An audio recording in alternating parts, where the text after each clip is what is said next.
துதிக்கு பாத்திரரே எந்த துணையாளரே துதிக்கு பாத்திரரே எந்த துணையாளரே ஆபத்து காலத்தில் அடைக்கலமே ஆதரவே என் அனுகூலமே ஆபத்து காலத்தில் அடைக்கலமே ஆதரவே என் அனுகூலமே உம்மை ஆராதனை செய்கிறேன்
நாம் ஆராதிக்கும் தேவன் நல்லவர், விடுவிக்க வல்லவரே. நாம் ஆராதிக்கும் தேவன் நல்லவர், விடுவிக்க வல்லவரே. எரிகின்ற அக்கினிக்கும் ராஜாவுக்கும் விடுவிக்க வல்லவரே. எரிகின்ற அக்கினிக்கும் ராஜாவுக்கும் விடுவிக்க வல்லவரே.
சத்தத்தை உயர்த்தி துதிக்கிறீங்க ஆண்டவரே. நீ பெரியவர். வாய்களை திறந்து திரும்ப வாய்களை திறந்து நல்ல சத்தத்தை உயர்த்தி வாய்களெல்லாம் பெரியவாய் திறந்து யாரும் மௌனமாய்ப்பட கர்த்தர் எனக்கு நன்மை செய்தவர்கள் நான் அவரை பாடுவேன்.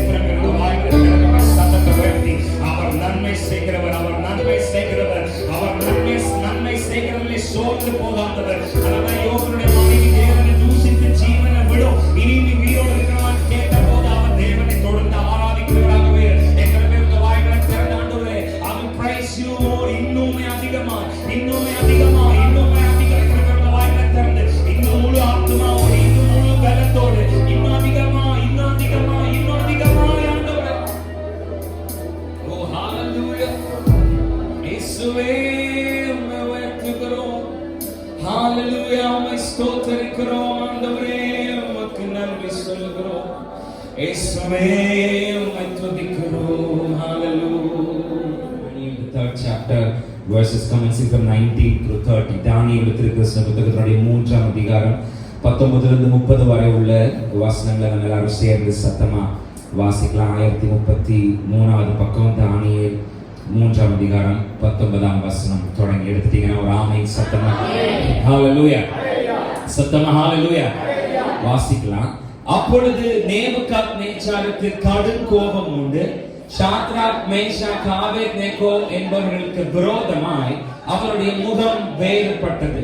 சூளையை சாதாரணமாய் சூடாக்குவதை பார்க்கிலும் 7 மடங்கு அதிகமாய் சூடாக்கும்படி உத்தரவு கொடுத்து ஷாத்ராக் மேஷாக் ஆபேத்நேகோ என்பவர்களை எரிகிற அக்கினி சூளையிலே போடுவதற்கு அவர்களை கட்டும்படி தன் ராணுவத்தில் பலசாலிகளாகிய புருஷருக்கு கட்டளையிட்டான். அப்பொழுது அவர்கள் தங்கள் சால்வைகளோடும் இசார்களோடும் பாகைகளோடும் மற்ற வஸ்திரங்களோடும் கட்டப்பட்டு எரிகிற அக்கினி சூளையின் நடுவிலே போடப்பட்டார்கள். ராஜாவின் கட்டளை கடுமையாய் இருந்தபடியினாலும் சூளை மிகவும் சூடாக்கப்பட்டிருந்தபடியினாலும் அக்கினி ஜுவாலையானது ஷாத்ராக் மேஷாக் ஆபேத்நேகோ என்பவர்களை தூக்கி கொண்டு போன புருஷரை கொன்று போட்டது. ஷாத்ராக் மேஷாக் ஆபேத்நேகோ என்னும் அந்த 3 புருஷரும் கட்டுண்டவர்களாய் எரிகிற அக்கினி சூளையின் நடுவிலே விழுந்தார்கள். அப்பொழுது ராஜாவாகிய நேபுகாத்நேச்சார் பிரமித்து தீவிரமாய் எழுந்திருந்து தன் மந்திரிமார்களை நோக்கி 3 புருஷரை அல்லவோ கட்டுண்டவர்களாக அக்கினியிலே போடுவித்தோம் என்றான். அவர்கள் ராஜாவுக்கு பிரதியுத்தரமாக ஆம் ராஜாவே என்றார்கள். அதற்கு அவன் இதோ 4 பேர் விடுதலையாய் அக்கினியின் நடுவிலே உலாவுகிறதை காண்கிறேன். அவர்களுக்கு ஒரு சேதமும் இல்லை. 4ஆம் ஆளின் சாயல் தேவ புத்திரனுக்கு ஒப்பாய் இருக்கிறது என்றார். அப்பொழுது நேபுகாத்நேச்சார் எரிகிற அக்கினி சூளையின் வாசல் அண்டைக்கு வந்து உன்னதமான தேவனுடைய தாசராகிய ஷாத்ராக் மேஷாக் ஆபேத்நேகோ என்பவர்களே நீங்கள் வெளியே வாருங்கள் என்றார். அப்பொழுது ஷாத்ராக் மேஷாக் ஆபேத்நேகோ என்பவர்கள் அக்கினியின் நடுவிலிருந்து வெளியே தேசாதிபதிகளும் அதிகாரிகளும் தலைவரும் ராஜாவின் மந்திரிகளும் கூடி வந்து அந்த புருஷருடைய சரீரங்களின் மேல் அக்கினி பலன் செய்யாமலும் அவர்களுடைய தலைமயிர் கருகாமலும் அவர்களுடைய சால்வைகள் சேதப்படாமலும் அக்கினியின் மனம் அவர்களிடத்தில் வீசாமலும் இருந்ததை கண்டார்கள்.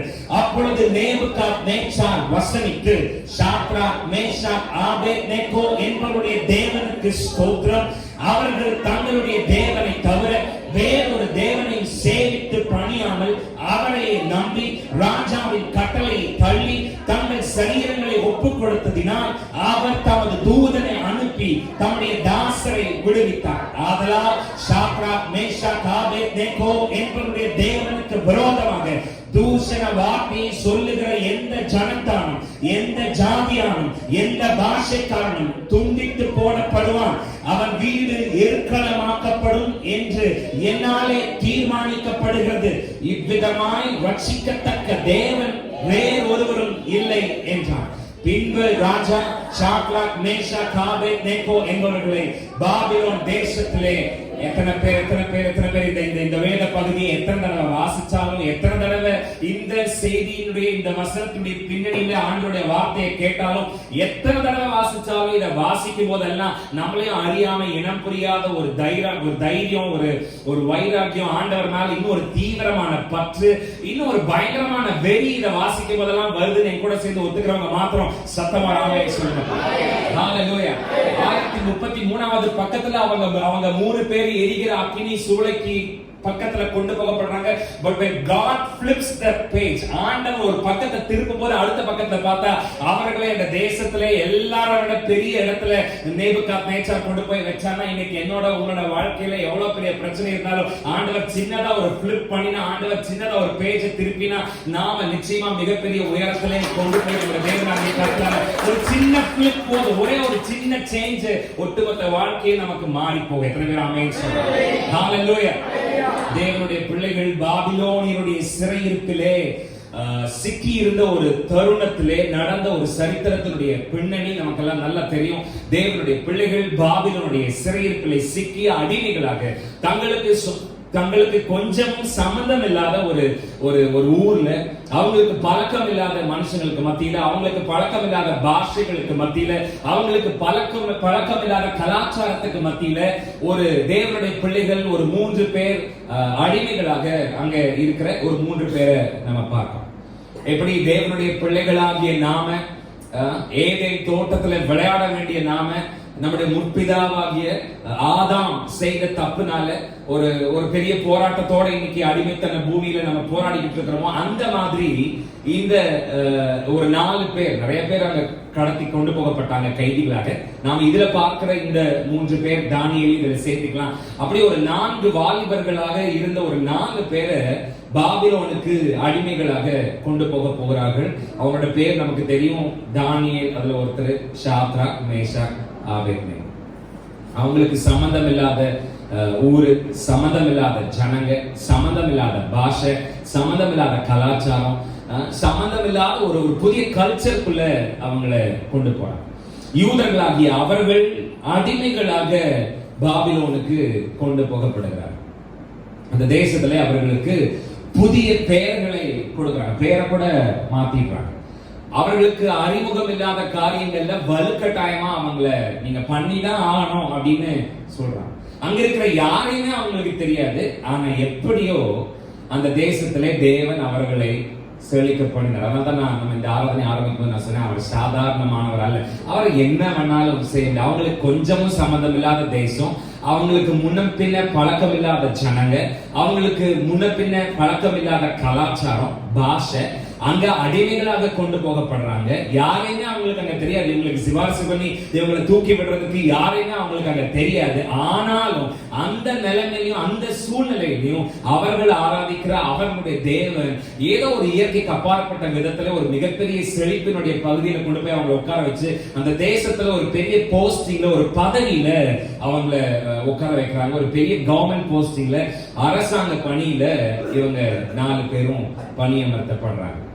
ஷாத்ராக், மேஷாக், ஆபேத்நேகோ அப்படிங்கிறது அவங்களுடைய உண்மையான பெயர் அல்ல, அது அவங்களுடைய இயற்பெயர் அல்ல. நம்ம இந்த புக்கோட 1வது அதிகாரத்திலாம் நம்ம பார்த்தோம்னா தெரியும்.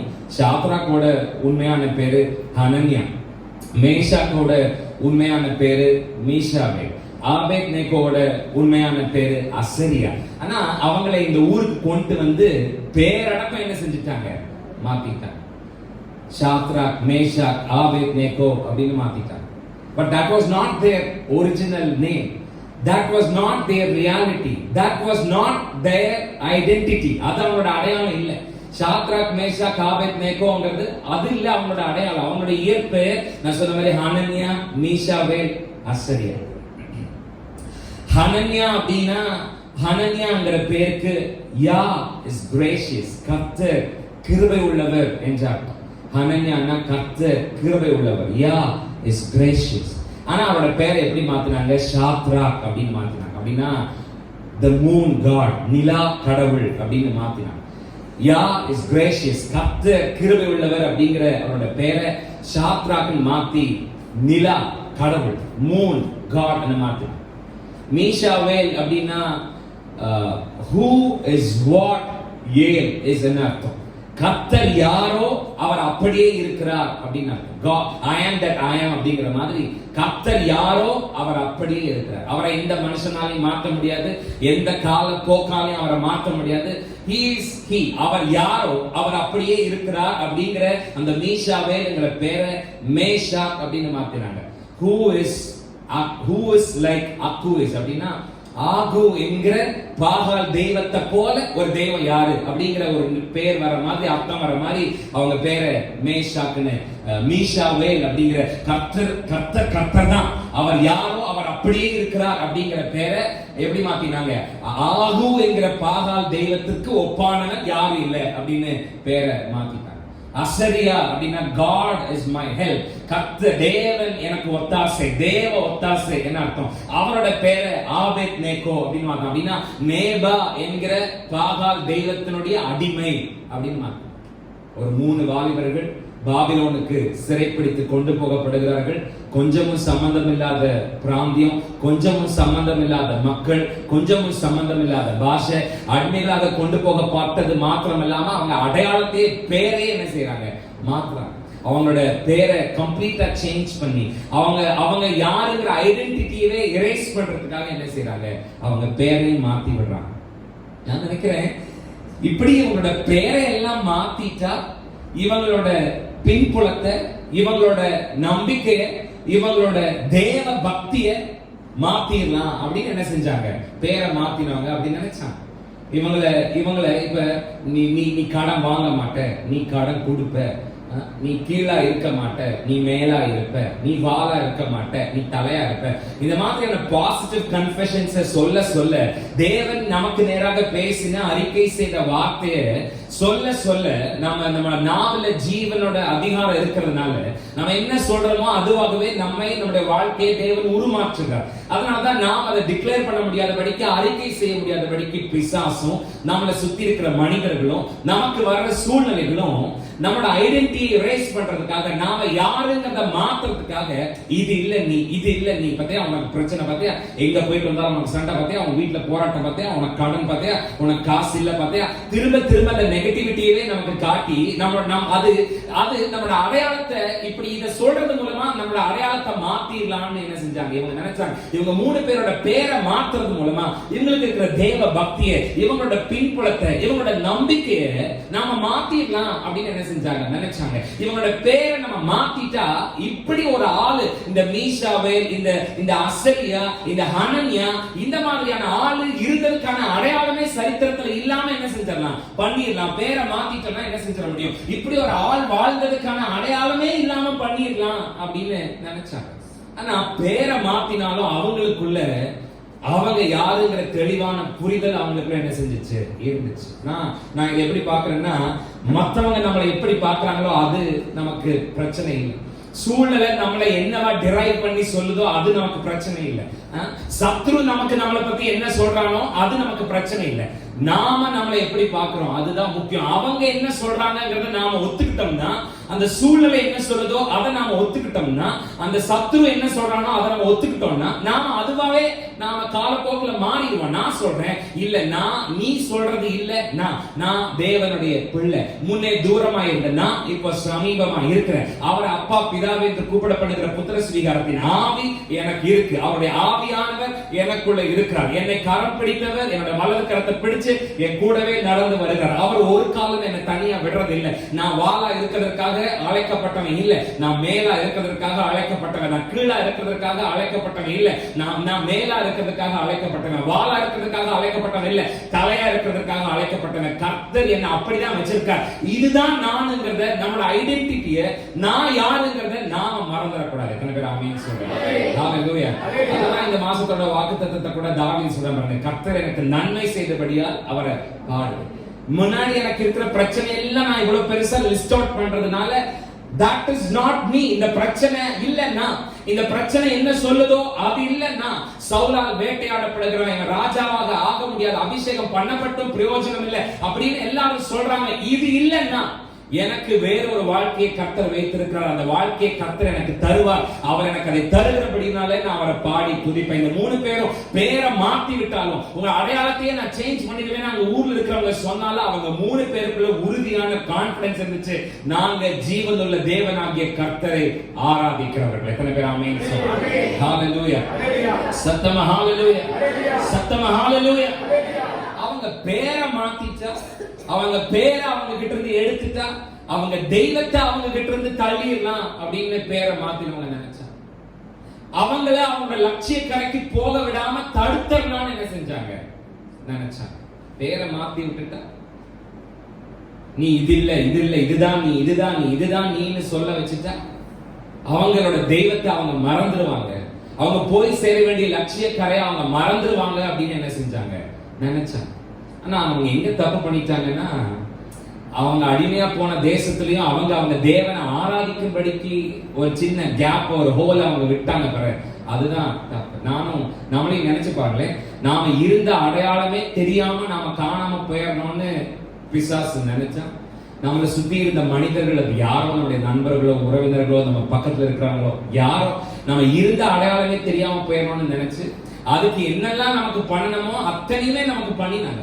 நம்மளை தள்ளி வைக்கிறது மூலமா, நம்மளை ஐசோலேட் பண்றது மூலமா, நம்மளை தனிமைப்படுத்துறது மூலமா, நம்மளோட அடையாளத்தை பிடிச்சு கொள்ள முடியாதபடிக்கு, நம்ம லட்சியக்கரைக்கு போய் சேர முடியாதபடிக்கு நமக்கு என்னென்ன பண்ணணுமோ அத்தனையும் செஞ்சாங்க. ஆனா எங்க மிஸ்டேக் பண்ணிட்டாங்கன்னா, அத்தனையும் பார்த்து செஞ்சவங்க எதை பார்க்காம விட்டுட்டாங்கன்னா, நாம சர்ச்சுக்கு போறதையும் நாம நம்மளோட ஜீவனுள்ள தேவனாகிய கர்த்தரை தேடுறதையும் அவங்க பார்க்காம மிஸ் பண்ணினதுனால அவங்க நினைச்ச மாதிரி நாம அழிஞ்சு போயிடாம இன்னைக்கு நாம இங்க உயிரோட உட்கார்ந்து இந்த ஜீவனுள்ள தேவனை நம்ம ஆராதிக்கிற தேவனுடைய பிள்ளைகளா இருக்கணும்னு சொன்னா எத்தனை பேர் சந்தோஷமா சத்தமா அவருடைய கிருபை பெரிய ஹalleluya.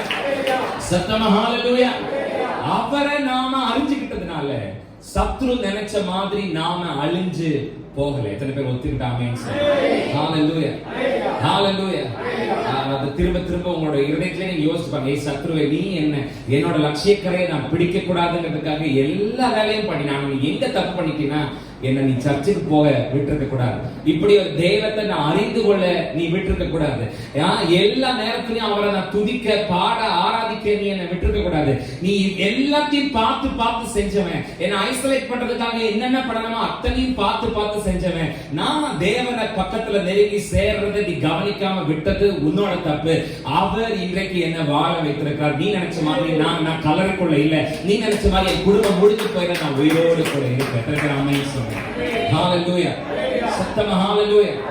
இந்த 4 பேருக்குள்ள இருந்த ஒரு ஸ்பெஷல் ஒரு ஃபியூச்சர், ஒரு வித்தியாசத்தை ராஜாவாகிய நேபுகாத்நேச்சார் பார்த்ததுனால அந்த தேசத்துல இவங்க 4 பேரை பெரிய போஸ்டிங்ல என்ன செஞ்சிருந்தான் நேபுகாத்நேச்சார் வச்சிருந்தான்.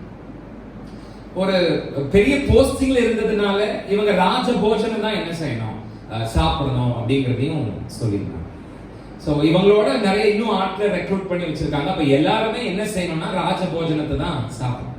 ஆனா தானியேல் அதை அப்போஸ் பண்றாங்க. இல்ல, நாங்க ராஜ போஜனத்தினால எங்களை தீட்டுப்படுத்திக்க மாட்டோம், நாங்க சாப்பிடணும். இந்த 4 பேருமே அந்த ஸ்டாண்ட்ல உறுதியா நிக்கிறாங்க. தானியேல் ஆகட்டும், சாத்ராக் மேஷாக் ஆபேத்நேகோ ஆகட்டும், அந்த ஸ்டாண்ட்ல உறுதியா நிக்கிறாங்க. நாங்க ராஜ போஜனத்தினால என்ன செய்ய மாட்டோம், நாங்க தீட்டு பண்ண மாட்டோம். அந்த பிரதானி சொன்னா, ஹே, நீங்க சாப்பிடலைன்னா உங்களோட முகம் மத்தவங்களோட முகத்தை விட உங்களோட முகம் வாரலா இருந்துச்சுன்னா, ஐயோ ராஜா என்ன கொன்னே போட்டுருவார், அதனால தயவு செய்து நீங்களும் என்ன செய்யுங்க, இந்த ராஜ போஜனத்தையே நீங்களும் சாப்பிடுங்க அப்படின்னு சொல்லி ராஜாவோட பந்தியோட ஆகாரத்தையே நீங்களும் சாப்பிடுங்கன்னு அந்த 4 பேர் அந்த பிரதானி சொல்லும் போது தானியேல் சொல்றாரு, இல்ல ஒரு 10 நாளைக்கு என்ன செய்யுங்க, ட்ரை பண்ணி பாருங்க. ஒரு 10 நாளைக்கு அந்த ஆட்களுக்கு பூரா, அந்த குரூப்புக்கு பூரா ராஜாவோட பந்தியில இருக்கிற டேபிள் இருக்கிற ஆகாரத்தை, ராஜ போஜனத்தை என்ன செய்யுங்க, கொடுங்க. எங்களுக்கு வெறும் பருப்பும் கீரையும் மட்டும் என்ன செய்யுங்க, கொடுத்து ஒரு 10 நாள் ட்ரை பண்ணி பாருங்க. ஒரு 10 நாள் கழிச்சு நீங்க என்ன செய்யுங்க பாருங்க. ஒருவேளை அவங்களுடைய முகத்தை விட எங்க முகம் வாடலா இருந்துச்சுன்னா நீங்க என்ன சொல்றீங்களோ அதை நாங்க என்ன செய்யறோம். தானியேலை கூப்பிட்டு, உனக்கு என்னையா பிரச்சனை, இப்ப ராஜாவோட டேபிள் இருக்கிற சாப்பாட்டை உனக்கு கொடுத்தா பேசாம சாப்பிட வேண்டியதானே. இந்த 4 பேரையும் கூப்பிட்டு ஒரு கேள்வியை கேட்டு பாருங்களேன். உனக்கு இப்ப என்ன பிரச்சனை, கவர்மெண்ட் போஸ்டிங் கொடுத்துட்டாங்க, வேலை கிடைச்சிருச்சு, அங்க கொடுக்குற சாப்பாட்டை நீ வாங்கி சாப்பிட வேண்டியதானே, அதுல என்ன உனக்கு பிரச்சனை? இப்போ உனக்கு எதுக்காக பருப்பும் கீரையும்? அவர் கொடுக்குற அந்த ராஜாவோட டேபிள்ல சிக்கன் இருக்கு, மட்டன் இருக்கு, எல்லாம் லாலிபாப் இருக்கு, லெக் பீஸ் இருக்கு, சகலம் என்ன செய்யுது இருக்கு, திராட்சை ரசம் இருக்கு, வைன் இருக்கு, எல்லாம் இருக்கு. அப்புறம் உனக்கு என்ன பிரச்சனை? சாப்பிட வேண்டியதான்னு கேட்டா இல்ல இல்ல, ராஜாவோட பந்தியில உட்கார்ந்து ராஜா கொடுக்கறது சாப்பிட்டுட்டா அதுக்கப்புறம் ராஜாவுக்கு நேரா கை நீட்டி நம்மளால என்ன செய்ய முடியாது, ஒரு கேள்வியும் கேட்க முடியாது. அதனால ராஜ போஜனத்தால நான் என்ன செய்ய மாட்டேன். நான் சொல்றது உங்களுக்கு புரியுதா? இந்த உலகத்தின் அதிபதி என்னிடத்தில் வருகிறான், அவனுடைய காரியங்கள் என்னிடத்தில் ஒன்றும் இல்லை அப்படிங்கிற சாட்சி தான் பிசாசு நடுங்க வைக்கும். சத்ருவோட எந்த காரியத்தையும் நான் இச்சிச்சு நான் எடுத்துக்கல, அதுல நான் விழுந்தரல. அப்படிப்பட்ட விசுவாசிகளால தான் இந்த உலகத்தினுடைய அதிபதிக்கு நேரா விரலை உயர்த்தி தைரியமா சொல்ல முடியும், இந்த உலகத்தின் அதிபதி என்னிடத்தில் வருகிறான், அவனுக்கு என்னிடத்துல ஒண்ணும் இல்லைன்னு சொல்ல முடியும். அவனை அதிகாரம் பண்ணி விரட்டவும் யாரால முடியும்னா, கொஞ்சம் இங்க கொஞ்சம் அங்க, கொஞ்சம் ஆத்துல காலு கொஞ்சம் சேத்துல காலுன்னு வச்சிருக்கிற ஆட்கள் இல்ல. யார் உறுதியா கர்த்தருக்காக நிக்கிறாங்களோ அவங்கள பார்த்து நரகத்தினுடைய ஒட்டுமொத்த கூட்டமும் பயப்படணும்னு சொன்னா எத்தனை பேர் சத்தமா ஆமென் சொல்றாங்க? ஹalleluya, சத்தமா ஹalleluya. என்ன பிரச்சனை? சாப்பிட வேண்டியதானே. நான் அதை சாப்பிட்டா நான் அவன் சொல்றத கேட்கணும். நான் அந்த ராஜ போஜனத்தை அக்செப்ட் பண்ணிக்கிட்டா அந்த ராஜா என்ன செஞ்சாலும் அதுக்கு சரி சரி சரி என்ன செய்யணும் சொல்ல. எதுக்கு வம்பு? சில சமயம் நாங்க ஹோம் வச்சிருக்கிறதுனால டொனேட் பண்றதுக்கு அப்படிங்கிறதுக்காக என்ன செய்வாங்க, கேட்டுட்டு எல்லாம் வருவாங்க, உங்களுக்கு டொனேஷன் கொடுக்குறோம், டொனேஷன் கொடுக்குறோம்னு சொல்லி வர எல்லாருக்கும் நான் சொல்ற வார்த்தை, வேண்டாம் உங்க காசு என்ன செய்ய வேண்டாம், we don't need your donation. நாங்களே பணம் வாங்கி தான் நடத்துறோம். நீங்க ஏன்னா மாட்டில் என்ன செய்யணும், 2 ஆப்பிள் மாத்திரம் கொண்டு வந்து அந்த 2 ஆப்பிளே எல்லார் கையிலையும் கொடுத்து போட்டோ எடுத்து, நாங்கள் நேற்று ஒரு முதியோர் இல்லத்துல சென்று ஆப்பிள் கொடுத்தோம்னு எடுத்து போட்டோ எடுத்து போட்டு விட்டுருவாங்க. இப்ப இந்த ஆப்பிள் கொடுத்த அண்ணன் எப்பெல்லாம் வராரோ அப்ப அவர்கிட்ட என்ன செய்ய முடியாது, இது விசிட்டிங் டைம் இல்லைங்கன்னு சொல்ல முடியாது, நான் மீட்டிங்ல இருக்கேன்னு சொல்ல முடியாது. இது அவங்க கிட்ட இருந்து ஒண்ணு வாங்கிச்சா அவங்களுக்கு நாம என்ன செய்யணும், நாம அடி பண்ணிச்சு நம்ம இருக்கணும். என் கஸ்டமர்ஸ்டே அடிக்கடி சொல்லுவேன், நீங்க எனக்கு காசு கொடுத்து காப்பாத்துறதுக்காக வர, நான் என்ன வேலை செய்யறனோ அதற்கான கூலி தான் நீங்க என்ன செய்றீங்க எனக்கு கொடுப்பீங்க ஒழிய you are not making my life. நீங்க என் வாழ்க்கையோட ஜீவாதாரத்துக்கு நீங்க ஹெல்ப் பண்ணல, நான் என்ன செய்யறனோ அதுக்கான கூலி தான் நீங்க என்ன செய்றீங்க எனக்கு. See, that is a confidence. அந்த மாதிரியான போல்டா உலகத்தினுடைய அதிபதி சத்ரு அவன் கொடுக்கிற விஷயத்தை எல்லாத்தையும் நம்ம ஈஸியா நம்ம என்ன செஞ்ச கூடாது, அக்செப்ட் பண்ணிக்கூடாது. அதை தொட்டா அதை அக்செப்ட் பண்ணா அதுக்கப்புறம் அவன் சொல்ற எல்லாத்தையும் நம்ம கேட்கணும். அதனால தானியல் சொன்னா வேண்டாம், எங்களுக்கு அது வேண்டாம். எந்த தைரியத்துல தானியல், சாத்ராக், மேஷாக், ஆபேத்நேகோ எந்த தைரியத்துல இப்படி அவன் சாப்பிட போறது சிக்கன் மட்டன் எல்லாம் சாப்பிட போறான், வைன் குடிச்சா அது பியோர் வைனை குடிச்சா அதுவே பயங்கர ஃபிகராய் பயங்கர கலராய் போற, எந்த தைரியத்துல நீ வந்து 10 நாள் வெயிட் பண்ணி பாரு அப்படின்னு சொன்னீங்க. நீங்க தானியேல, சாத்ராக், மேஷாக், ஆபேத்நேகோ கேட்டு பாருங்க. தேவனுடைய பந்தியில ஒருத்தர் சாப்பிட்டா இந்த உலகத்துல எந்த பந்தியிலும் இல்லாத ஒரு புஷ்டிய, ஒரு திடத்தை, ஒரு செழிப்பை தேவனுடைய பந்தியில சாப்பிடுற பிள்ளைகள் நிச்சயமா கிடைக்கும்ங்கிற தைரியத்துல தான் அவங்க அப்படி சொல்லியிருப்பாங்க. எத்தனை பேர் ஆமென் சொல்லுங்க? ஹalleluya, ஹalleluya. அதனால நம்மள பாக்குறவங்க எவ்வளவுதான் இவங்களை பிடிச்சு கீழே இழுத்தாலும் எப்படி இவங்க மேல போறாங்கன்னா, ஏன்னா நமக்கு தேவனுடைய பந்தியில நாம ஆகாரத்தை எடுத்துக்கிறவங்களா இருக்கிறோம், தேவனுடைய மேஜையில நமக்கு போஜனம் கிடைக்கிறதா இருக்கு. அதனால இந்த உலகத்துல இருக்கிற சத்ரு நம்மளை என்ன செய்ய நினைச்சாலும் அது நமக்கு பலிக்க மாட்டேன். இவனுக்கு வீடு இருக்கக்கூடாது, இவனுக்கு கார் இருக்கக்கூடாது, இவன் ஊழியம் பண்ணக்கூடாது, இவன் குடும்ப ஒற்றுமையா இருக்கக்கூடாது, இவன் பிள்ளைங்க படிக்க கூடாது, உயரக்கூடாதுன்னு எத்தனை திட்டத்தை சத்ரு நமக்கு விரோதமா போட்டாலும் நமக்கு தேவனுடைய பந்தியில நாம எடுத்துக்கிறதுனால, தேவனுடைய வார்த்தையை நாம புஷ்டியா சாப்பிடுறதுனால இந்த உலகத்தினுடைய அதிபதியினால நம்மள ஒண்ணும் செய்ய முடியாது. அவங்க எல்லாரும் பார்க்கணும் நம்ம அதிக உயரத்துல அதிக பிரகாசத்துல இருப்போம். எத்தனை பேர் ஆமென் சொல்லுங்க? ஹalleluya, சத்தமா ஹalleluya. நாட்கள் இப்படியே போயிட்டு இருக்க. இப்போ ஒரு 60 முழம் உயரமும் 6 முழம் அகலமுமான ஒரு சிலையை செஞ்ச நேபுகாத்நேச்சார் அதை தூராங்கிற சமவெளி பகுதியில கொண்டு வந்து நிப்பாட்டி எல்லாருக்கும் சொன்னா, எக்காலம், நாகசுரம், கிண்ணறம், வீணை, சுரமண்டலம் இதெல்லாம் வாசிக்கப்படும் போது எல்லாரும் இந்த சிலைக்கு முன்னாடி தாள விழுந்து பணிந்து விழுந்து குனிந்து அந்த சிலையை கும்பிடணும். யாரெல்லாம் அப்படி அந்த சிலையை விழுந்து பணிந்து கும்பிடலையோ அவங்களை எல்லாம் எரிகிற அக்கினி சூளைக்குள்ள உடனே, அவங்களுக்கு அது ஒரு வாரம் கழிச்சுல 3 நாள் கழிச்சுல யாரு விழுந்து கும்பிடலையோ அவங்கள உடனே தூக்கி கொண்டு போய் அந்த தீச்சூளைக்குள்ள போட்டுருவோம்னு சொன்னான். ராஜா சொன்ன மாதிரியே கீத வாத்தியங்கள் வாசிக்கப்பட்டது. ராஜா நிறுத்தி இருந்த பொற்சிலை தூராவுடைய சமவெளியிலே பயங்கர ஜைஜாண்டிக்கா நின்னுகிட்டு இருந்தது. எல்லாரும் விழுந்து கும்பிட்டாங்க. ஆனா இந்த சாத்ராக் மேஷாக் ஆபேத்நேகோ அந்த சிலைக்கு முன்னாடி விழுந்து என்ன செய்யலங்க? என்னதாயா உங்களுக்கு பிரச்சனை? சாப்பாடு கொடுத்தாலும் சாப்பிட மாட்டேங்கிறீங்க, சட்டம் போட்டாலும் அதுக்கும் கீழ்ப்படிய மாட்டேங்கிறீங்க. ஒரு தீர்மானத்தோடு கூட இருக்கிற தேவனுடைய பிள்ளைகளை எதுவும் யாரும் ஒண்ணும் செய்ய முடியாது. அவங்க எடுத்த தீர்மானத்தின்படி அவங்க தொடர்ந்து பயணம் பண்ணிக்கிட்டே இருப்பாங்க. எத்தனை பேர் ஆமென் சொல்லுங்க? ஹalleluya, சத்தமா ஹalleluya. எல்லாரும் பணிந்து கொள்றாங்க, ஆனா இவங்க 3 பேர் மாத்திரம் பணிந்து கொள்ள மாட்டேங்கிறாங்க. கம்ப்ளைண்ட் ராஜா கிட்ட போகுது. அவங்க குற்றம் சாட்டுகிற அந்த விதமே, இவங்க 3 பேர் மேல அவங்க எவ்வளவு காண்டா இருக்கானுங்கிறது அவங்க குற்றம் சாட்டுற அந்த விதமே நமக்கு என்ன செய்யும்? அதை நமக்கு காட்டும். எங்களுக்கு மேலாக நீ உயர்த்தின அந்த 3 பேர், அவங்க சொல்ற அந்த வார்த்தை, பாபிலோனிலே எங்களை விசாரிக்கும்படி, 3ஆம் அதிகாரத்தினுடைய 12ஆம் வசனம். அவங்க அந்த அக்யூஸ் பண்ணும்போது, அந்த அக்யூசேஷனை வைக்கும் போது, அந்த குற்றம் சாட்டும் போது அவங்க சொல்றதை பாருங்க. பாபிலோனிலே காரியத்தை விசாரிக்கும்படி எங்களுக்கு மேலாக நீ வைத்தீரே ஒரு 3 பேர். அந்த 3 பேரு பொதுவா சாத்ராக் மேஷாக் ஆபேத்நேகோன்னு சொல்லல, அடிமைகளாகிய சாத்ராக் மேஷாக் ஆபேத்நேகோன்னு சொல்லல. இதுதானே ஜனங்களுக்கு பிரச்சனை. நாம நல்லா இல்லாம கீழே இருந்தோம்னா சத்துருக்கும் பிரச்சனை இல்ல, நம்ம பக்கத்துல இருக்கிற மனிதர்களுக்கும் பிரச்சனை இல்ல. நம்ம உயர்றது, வளர்றது, மேல போறது. இப்ப இவங்களுக்கு எது பிரச்சனைனா, அவங்க 3 பேரும் சிலைக்கு முன்னாடி விழுந்து கும்பிடாம போனது இல்ல பிரச்சனை. இவர்களை எங்களுக்கு மேல உயர்த்தி வைத்திருந்தீரே, பாபிலோன்ல காரியத்தை விசாரிக்கும்படி எங்கள் மேல் நீங்க 3 பேரை உயர்த்தி வச்சிருந்தீங்கல்ல, அந்த 3 பேர் என்ன செஞ்சாங்க? அந்த 3 பேரு கும்பிட மாட்டேங்கிறாங்க. அந்த 3 பேரு நீ சொன்ன சட்டத்தை செய்ய மாட்டேங்கிறாங்க. அதுதானே நம்மளை சுத்தி இருக்கிற ஆட்களுக்கும் நான் அடிக்கடி சொல்ற மாதிரி, பணக்காரன் நம்முடைய சொந்தக்காரனா ஆகலாம், ஆனா நம்ம சொந்தக்காரன் ஒரு நாளும் பணக்காரன் ஆயிடக்கூடாது. அதுதான் நம்மளோட உன்னத குறிக்கோளே. பணக்காரன் சொந்தக்காரனா வந்துட்டான்னா பிரச்சனை இல்லை, ஆனா நம்ம சொந்தக்காரன் எவனாவது பணக்காரன் ஆயிட்டான்னா அடாடாடா நம்ம போடுற போடு அது நம்மளால தாங்க முடியும். அழுகிறோடனே கூட அழுங்கல்னா பஸ்ஸை பிடிச்சு புறப்பட்டு போய் உட்காந்து அந்த அக்காவே அழுகாடு நிப்பாட்டினாலும் அதுக்கு மறுபடியும் அதோட பிரச்சனை போல சொல்லி கொடுத்து நிறுத்திட்டே பாவி பாதகத்தை அழுன்னு சொல்லி அதோட சேர்ந்து அழுகிறது. சந்தோஷப்படுறோடனே கூட சந்தோஷப்படுங்க, அதை மட்டும் நம்ம என்ன செய்ய மாட்டோம்? செய்ய மாட்டோம். இப்ப இவங்களுக்கு எது பிரச்சனை? எங்களுக்கு மேலாக நீ உயர்த்தி வைத்த அந்த 3 பேர் நீ போட்ட சட்டத்தை என்ன செய்யல? ஃபாலோ பண்ணல. ராஜா கிட்ட அவங்க 3 பேரை கொண்டு வர்றாங்க. அக்கினி சூளைக்கு முன்னாடி நிறுத்துறாங்க. எத்தனை பேருக்கு தெரியும் இந்த உலகத்துல நமக்கு உபத்திரவம் உண்டு, ஆனாலும் திடன் கொள்ளுங்கள், இந்த உலகத்தை ஜெயித்தவர் நம்மோடு கூட இருக்கிறார், நாமும் இந்த உலகத்தை ஜெயிப்போம். ஹalleluya, சத்தமா ஹalleluya, ஹalleluya.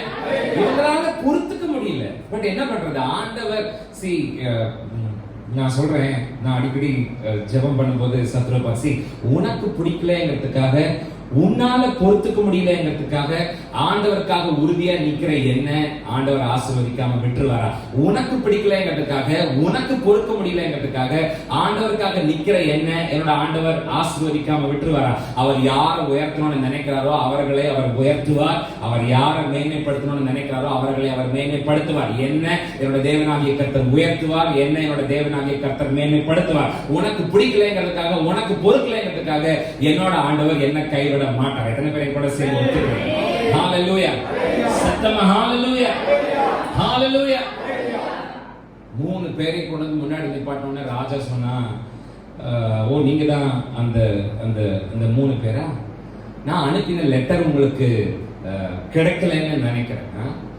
நான் அனுப்பின இமெயில் நீங்க ஓபன் பண்ணி பார்க்கல போல. வாட்ஸ்அப்ல ஒரு மெசேஜை ஃபார்வர்ட் பண்ணி விட்டுருந்தேன், அதை நீங்க ஓபன் பண்ணல போல. குரூப்ல எல்லா மெசேஜையும் வாரம் பண்ற எல்லா பிரசங்கத்தையும் போடுறோம், அது டெலிவர் ஆகுது, ஆனா சீன் ஆகுது, ஆனா லிங்க் என்ன செய்யறது இல்ல, ஓபன் பண்றது இல்ல. யாரெல்லாம் பார்த்துட்டாங்கன்னு அமுத்தி பார்த்தா அப்ப 40 பேருக்கும் அது டெலிவர் ஆகி சீன் ஆயிடுச்சு, ஆனா யாரும் லிங்க் ஓபன் பண்ணல. அந்த மாதிரி நேபுகாத்நேச்சர் சொன்ன, ஹே நான் ஒரு மெயில் அனுப்பிச்சேன், நீங்க அந்த மெயில் வந்துருச்சுன்றத பாத்துருக்கீங்க, ஆனா மெயில ஓபன் பண்ணல. வாட்ஸ்அப்ல ஒரு மெசேஜை ஃபார்வர்ட் பண்ணீங்க, அதை நீங்க என்ன செய்யல, ஒன்னும் பிரச்சனை இல்லை. உங்களுக்கு தெரியலனா நான் மறுபடியும் உங்களுக்கு சொல்றேன். நான் ஒரு சட்டத்தை போட்டிருக்கேன். இந்த சிலை இருக்கு பாத்தீங்களா, இத நான் முன்னாடி கொண்டு வந்து நிப்பாட்டிருக்கேன். எக்காலம், கீத வாத்தியம், நாகஸ்வரம், கிண்ணறம், வீணை இதெல்லாம் வாசிக்கும் போது இந்த சிலைக்கு முன்னாடி விழுந்து பணிஞ்சு கும்பிடணும். இத யாராவது விழுந்து பணிஞ்சு கும்பிடலைன்னா அவங்க உடனே நாங்க எரியிற அக்கினி சூளைக்குள்ள போட்டுருவோம். சோ எனக்கு கோபம் அதிகமாகிறதுக்கு முன்னாடி மரியாதையே நீங்க 3 பேரும் போய் என்ன செய்யுங்க, எனக்கு உங்களை கொஞ்சம் பிடிக்கும், நீங்க கொஞ்சம் நல்ல பசங்க, நீங்க மரியாதையா என்ன செய்யுங்க, இந்த சவுண்ட் கேட்டவொடனே போய் அதுக்கு முன்னாடி விழுந்து பணிந்து வணங்குங்க. அவங்க 3 பேர் சொன்னாங்க, இந்த கேஸ்ல உனக்கு பதில் சொல்ல வேண்டிய அவசியம், உன்னையெல்லாம் நாங்க ஒரு மனுஷனாவே கன்சிடர் பண்ணல, இந்த கேஸை பொறுத்த மட்டும்ன்ற மாதிரி இதை குறித்து உமக்கு உத்தரவு சொல்ல எங்களுக்கு அவசியம் இல்லை. We don't have to answer you in this matter. உமக்கு உத்தரவு சொல்ல எங்களுக்கு எந்த அவசியமும் இல்லை. இருந்தாலும் சொல்றோம், கேட்டுக்கோ. நாங்கள் ஆராதிக்கிற எங்களுடைய தேவன் விடுவிக்க வல்லவராய் இருக்கிறார். எரிகிற அக்கினிக்கும் ராஜாவாகிய உம்முடைய கைக்கும் அவர் எங்களை தப்புவிக்க வல்லவராய் இருக்கிறார். தப்புவிக்கலைனாலும் நாங்கள் நீ நிறுத்தி இருக்கிற இந்த பொற்சிலையில முன்னாடி நின்று கண்டிப்பா நாங்க வணங்க மாட்டோம். தீ 7 மடங்கு அதிகமா இருக்கு, உங்களுக்கு பயமா இல்லையா? பயமா இல்ல. ஒருவேளை உனக்கு பயந்து இந்த 7 மடங்கு தீக்கு தப்பிச்சிடலான்னு நாங்க இதுக்கு முன்னாடி விழுந்து கும்பிட்டுட்டா நித்திய காலமா நாங்க நரக அக்னியில விழுந்து சாக வேண்டியதா இருக்கும். நாங்க தேவனோடு கூட வாழ முடியாத வாழ்ற பாக்கியம் எங்களை விட்டு கைவிட்டு போயிடும். ஆகவே நாங்க நீ நிறுத்தி இருக்கிற இந்த பொற்சிலைக்கு முன்னாடி விழுந்து பணிந்து கும்பிட மாட்டோம். நாங்கள் ஆராதிக்கிற எங்களுடைய தேவன் எங்களை தப்புவிக்க வல்லவராய். உங்க 3 பேருக்கு இன்னொரு சான்ஸ் கொடுக்குறேன். போய் கொஞ்சம் நேரம் தண்ணி, ஏன்டா இப்படி பண்றீங்க? இவங்க ஏற்கனவே உங்க மேல பயங்கர பொறாமையோட தான் என்ன செஞ்சிருக்காங்க, இப்போ வந்து இந்த அக்யூசேஷன் வச்சிருக்காங்க. சொன்னா புரிஞ்சுக்க மாட்டேங்கிறீங்களேன்னு கஞ்சாடையெல்லாம் காட்டினாலும் என்னமோ தெரியல. போங்க 3 பேரும் போய் மறுபடியும் ஒரு தடவை என்ன செய்யுங்க, குரூப்பா ஒரு சின்ன டிஸ்கஷன் போட்டு ஒரு மீட்டிங் போட்டு மறுபடியும் வாங்கன்னு சொன்னா மீட்டிங் போட வேண்டிய அவசியம் எல்லாம் எங்களுக்கு இல்ல. வீட்டை விட்டு கிளம்பும் போதே நாங்க ஒரு முடிவோட தான் என்ன செஞ்சிருக்கோம், நாங்க வந்திருக்கிறோம். நாங்க ஏற்கனவே டிசைட் பண்ணிட்டு தான் வந்திருக்கோம். நீ போட்ட சட்டம் எங்களுக்கு தெரியாதுன்னு நீ நினைச்சிருக்க, ஏற்கனவே நீ சட்டம் போட்டிருக்கீங்கிறதெல்லாம் எங்களுக்கு தெரியும். ஆனாலும் நீ நிறுத்தி இருக்கிற இந்த பொற்சிலைய நாங்க வணங்க போறது. எத்தனை பேர் இன்னைக்கு ராத்திரி இந்த புது மாசத்துல தேவனுடைய சமூகத்துல என்னோட சூழ்நிலைக்கு முன்னாடி நான் விழுந்து பணிய போறது கிடையாது. நீ என்ன கடங்காரன்னு சொல்லு, நீ கல்யாணம் ஆகாதன்னு சொல்லு, குழந்தை இல்லாதவன்னு சொல்லு, வீடு இல்லாதவன்னு சொல்லு, என்ன வேணா நீ என்னை பத்தி சொல்லு. இதுக்கு முன்னாடி நாங்க விழுந்து பணிய போறது கிடையாது. நாங்கள் ஆராதிக்கிற எங்கள் தேவன் எங்களை தப்புவிக்க வல்லவராய் இருக்கிறார். அவர் எரிகிற அக்கினிக்கும் ராஜாவாகி உங்கள் கைக்கும் என்னை நீங்களாக்கி விடுவிப்பார். எத்தனை பேர் ஆமென் சொல்லுங்க. அவர் எங்களுக்கு நன்மை செய்தபடியால் நாங்கள் அவரை பாடுவோமே தவிர ஒரு காலம் அவருக்கு விரோதமாக நாங்கள் முறுமுறுக்க மாட்டோம். எத்தனை பேர் ஆமென் சொல்லுங்க. ஹalleluya. சத்தமா ஹalleluya. ஹalleluya. யோசித்து பாருங்க, எல்லாரும் விழுந்து கும்பிடணும்ன்றது ராஜாவோட கட்டளை. இவங்க 3 பேருக்கு இந்த கீத சத்தம், இந்த வாத்திய சத்தம் கேட்ட உடனே எல்லாரும் என்ன செஞ்சிடணும், குனிஞ்சிடணும். அப்ப இவங்க 3 பேர் குனியலைங்கிறத யார் பார்த்தா? இவனுங்க கம்ப்ளைண்ட் பண்றவங்க வந்து சொல்றாங்கல்ல, இந்த மாதிரி இவங்க 3 பேர் குனியல அப்படின்னு. அப்படின்னா இவனுக்கு குனிறானுங்களா குனிலையான்னு இவனுக்கு என்ன செஞ்சுட்டு இருக்காங்க? இவனுங்களும் குனிலன்னு தானே அர்த்தம். இந்த கீத சத்தம் கேட்கும் போது எல்லாரும் குனிஞ்சிடணும் அப்படின்னா இவங்களும் குனிஞ்சிருந்தாங்கன்னா அவங்க குனிஞ்சாங்களா குனிலையாங்கிறது இவங்களுக்கு எப்படி தெரிய போகுது? ஆனா நம்மளை இப்படி வாட்ச் பண்ற ஆட்கள் இருக்காங்க பாருங்க. நம்ம என்ன செய்யறோம், நம்மளோட ஒவ்வொரு சின்ன சின்ன அசையும் அவங்க வீட்டுல அவங்களுக்கு இருக்கோ இல்லையோ, நம்ம வீட்டுல என்ன விசில் வருது அப்படிங்கறத குக்கர் வாசனையே அந்த கேஸை இழுத்து இன்னைக்கு என்ன சமைச்சிருக்கான்னு தெரியலையே, என்ன சாப்பிடுறான்னு தெரியலையே. அதுதான் ஆட்களுக்கு பிரச்சனை. எல்லாரும் விழுந்து கும்பிடணும்னா நீயும் விழுந்திருக்கணும். நீயும் விழுந்திருந்தீங்கன்னா அவங்க விழுந்திருந்தது உனக்கு விழுகாம இருந்தது உனக்கு தெரிஞ்சிருக்காது. அப்போ அவனுக்கு என்ன நடக்குதுன்னே பார்த்துக்கிட்டு காத்துக்கிட்டு இருக்கல. அவன் எத்தனை பேருக்கு தெரியும், பொல்லாதவர்களை குறித்து எரிச்சல் அடைய வேண்டிய அவசியம் இல்லை. அவர்கள் புல்ல போல சீக்கிரமா அறுப்புண்டு பசும் புல்ல போல அவங்க வறண்டு காணாம போயிருவாங்க. கர்த்தர் என்னுடைய வெளிச்சம், என்னுடைய கேடகம், என்னுடைய ரட்சிப்பு, என்னுடைய கோட்டை. ஆகவே எனக்கு விரோதமா எழும்பி குழிகளை வெட்டுகிறவர்கள், எனக்கு விரோதமா எழுப்பி வருகிறவர்கள், அவர்கள் வெட்டின குழிகளிலே அவர்களே இடறி விழும்படிக்கு கர்த்தர் செய்வார். ஹalleluya. ஹalleluya. சத்தமா ஹalleluya. அவங்க 3 பேரையும் தூக்கி உள்ளுக்குள்ள போட்டா, உள்ளுக்குள்ள போனா அவங்களுக்கு ஒரு சேதம் வரல. மாறாக அவங்க மேல இருந்த கட்டுகள் தான் அறுக்கப்பட்டதே ஒழிய அவர்களுக்கு ஒரு சேதம் என்ன செய்யல, உண்டாகவே இல்லை. நமக்கு வருகிற சில சூழ்நிலைகள், நமக்கு வருகிற சில பிரச்சனைகள், அது 2 விஷயத்தை செய்யணும்னு நினைக்கிறேன். ஒண்ணு அது நம்ம மேல ஒட்டிக்கிட்டு இருக்கிற தேவையில்லாதத எரிச்சு தள்ளு. ஏன்னா அக்கினிக்கு எப்பவுமே 2 வேலை இருக்கு. ஒண்ணு அதை டைட்டன் பண்ற வேலை, இன்னொன்னு எரிச்சு சாம்பலாக்குற வேலை. சோ நாம சில சூழ்நிலைக்குள்ளாக கடந்து போக வேண்டிய காலகட்டங்கள் வரும்போது, நெருக்கடிக்குள்ள போகும்போது, சில அக்கினிக்குள்ள போகும்போது, ஒண்ணு என் மேல இருக்கிற தேவையில்லாத விஷயத்த அந்த அக்கினி எரிச்சு சாம்பலாக்கிட்டா, எனக்கு இருக்கிற கூச்சம், எனக்கு இருக்கிற தாழ்வு மனப்பான்மை, அதெல்லாம் எனக்கு இருக்கிற கெட்ட சுபாவங்கள், அதையெல்லாம் எரிச்சு சாம்பலாக்கும். இன்னொன்னு அந்த அக்கினி டைட்டன் பண்ற என்னோட விசுவாசத்தை, என்னுடைய நம்பிக்கையை, என்னுடைய தைரியத்தை, என்னுடைய எதிர்பார்ப்பை, ஆண்டவர் மேல எனக்கு இருக்கிற பற்ற அது இன்னும் ஸ்ட்ராங் ஆக்குது, இன்னும் டைட் ஆக்கும். இந்த அக்கினி அவங்களை இந்த 3 பேரையும் தூக்கி அக்கினிக்குள்ள போட கொண்டு போனவே எரிஞ்சு போயிட்டான். ஆனா உள்ள போன அவங்களுக்கு ஒரு சேதம் என்ன செய்யல உண்டாகுது. ரேபுகாத் நேச்சர் தூரத்துல உட்கார்ந்து அதை பார்த்துக்கிட்டே இருந்தா, இப்ப உள்ள 4 பேர் தெரியும். மந்திரி எல்லாம் கூப்பிட்டு கேட்டே, எனக்கு ஏதாவது கண் ஏதோ பிரச்சனையா, சாலை சரகா வந்துச்சா என்னன்னு தெரியல, உள்ள நம்ம 3 பேர் தான் போட்டோம், இப்ப எப்படி, இப்ப நல்லா பாருங்க 4 பேர் கண்ணை கிட்ட விளையாட்டு காட்டுதான், நீங்களும் வந்து பாருங்க. எல்லாரும் பார்த்தா உள்ள 4 பேர் இருக்கிறாங்க. வெளியில கூப்பிட்டா 3 பேர், உள்ள போன அனுப்பிச்சு விட்டா 4 பேர், வா வெளியில கூப்பிட்டா 3 பேர், உள்ள போன அனுப்பிச்சு விட்டா 4 பேர். ராஜா ஆச்சரியப்பட்டு, என்னது வெளியில வந்தா 3 பேர் தான் வரான், உள்ளுக்குள்ள போனா 4 பேரா தெரியுறாங்க. கொஞ்சம் ஒரு நிமிஷம் வெளியில நான் சும்மா யோசிச்சு பாருங்க, ஒரு நிமிஷம் வெளியில வா அப்படின்னா 3 பேர் திவ்வு நினைச்சு வெளியில வந்து என்னையா பிரச்சனை, உள்ள போட்டியில பேசாம இருக்கணும். சரி உள்ள போன அனுப்பிச்சு விட்டா உள்ளுக்குள்ள போனா எத்தனை பேர் தெரியுறாங்க? 4 பேர். வெளியில வந்தா 3 பேர், உள்ள போனா 4 பேர். நான் ஒருவேளை நான் தனியா இருக்கிறேன்னு நீ நினைச்சுக்காத. நான் அக்கினிக்குள்ள போகும்போது, நான் தீக்குள்ள போகும்போது, நான் பெரிய ஆலய பேரலைய கடக்க வேண்டிய சூழ்நிலைகள் உண்டாகும் போது நான் தனியா இல்லை. என்னோட தேவனாகிய கர்த்தர் என்னோடு கூட இருக்கிறார். ஏன்னா அவருடைய மகிமை என் மேல உதிச்சிருக்கு, அவர் என்னோடு கூட இருக்கிறார். எத்தனை பேர் ஆமென் சொல்றாங்க? ஹalleluya. சத்தமா ஹalleluya. ஹalleluya. இன்னும் 3 பேர் தான் வெளில வந்திருக்கீங்க, இன்னொரு ஆளு 4வது ஆளை காணவே, உள்ள பார்த்தா 4 பேர் தெரிஞ்சுது அப்படின்னு கேட்டா, மறுபடியும் உள்ளுக்குள்ள போறதுக்கான அவசியமோ சூழ்நிலையோ ஏதாவது வந்தா, எங்களை தப்புவிக்கும்படிக்கு நாங்கள் ஆராதிக்கிற எங்களுடைய தேவனாகிய கர்த்தர் அங்க ஐ எம் வெயிட்டிங் அப்படின்னு அவர் உள்ள அங்க காத்துக்கிட்டு இருக்கிறாரு. அதனால இந்த உலகத்தால எங்களை ஒன்னும் சேதப்படுத்த முடியாது. எத்தனை பேர் ஆமென் சொல்லுங்க? ஹalleluya. கர்த்தர் எனக்கு நன்மை செய்தபடியால் நான் அவரை பாடுவேன். நான் எதுக்காகவும் சோர்ந்து போக போறதில்லை. அதுதான் அந்த 3 பேரோட டிக்ளரேஷனாகவும் இருந்தது. we are not going to bow down in front of your rule, your law. நீ போட்டிருக்கிற சட்டத்துக்கு முன்னாடி நாங்க அடிபணிய போறது. இன்னைக்கு நாம இதை செய்வோம். நம்ம ஜெபிக்கும் போது எங்க ஆண்டவர் எங்களுக்கு போதுமானவரிலும் அதிகமானவராக இருக்கிறார். நாங்கள் ஆராதிக்கிறவர் சாதாரணமானவர் அல்ல. இந்த வருஷத்தை அவர் எங்களுக்கு மகிமையின் ஆண்டாக எங்களுக்கு முடிசூட்டி கொடுத்திருக்கிறார். ஒரு பெரிய மகிமையினுடைய வெளிச்சம் எங்கள் மேல் உதித்திருக்கிறது. ஆகவே நாங்க எந்த பிரச்சனைக்கும் பயந்து சோர்ந்து அடிபணிய போறதில்லை. நாங்க ஒண்ணே பண்ண போறோம், ஆராதிக்க போறோம், அவரை துதிக்க போறோம், இடைவிடாம அவரை பாட போறோம், இடைவிடாம அவரை மகிமைப்படுத்த போறோம். நாங்க அதை செய்துகிட்டே இருக்கும்போது அந்த அக்கினி குழந்தைகளை வெளியில கொண்டு வரதோடு மாத்திரம் இல்லாம ஒரு சின்ன பிளிப்பை எங்க வாழ்க்கையில கர்த்தர் கொடுத்து, ஒரு சின்ன பேஜ் டர்ன் ஓவரை ஆண்டவர் கொடுத்து, கொஞ்ச தூரத்துல நீங்க எல்லாரும் பார்க்கும்படி, சத்துருக்கள் எல்லாரும் பார்க்கும்படி, தேசத்திலே மிகப்பெரிய உயரத்திலே நாங்கள் ஆராதிக்கிற எங்களுடைய தேவனாகிய கர்த்தர் எங்களை கொண்டு போய் உட்கார வைப்பார். நாங்க நிச்சயமாகவே வாழ்ந்திருப்போங்கிற நம்பிக்கை இருக்கிறவங்க மாத்திரம் இந்த ராத்திரி வேளையில் எழுதி நின்று நம்முடைய தேவனாகிய கர்த்தரை நோக்கி பார்ப்போம்.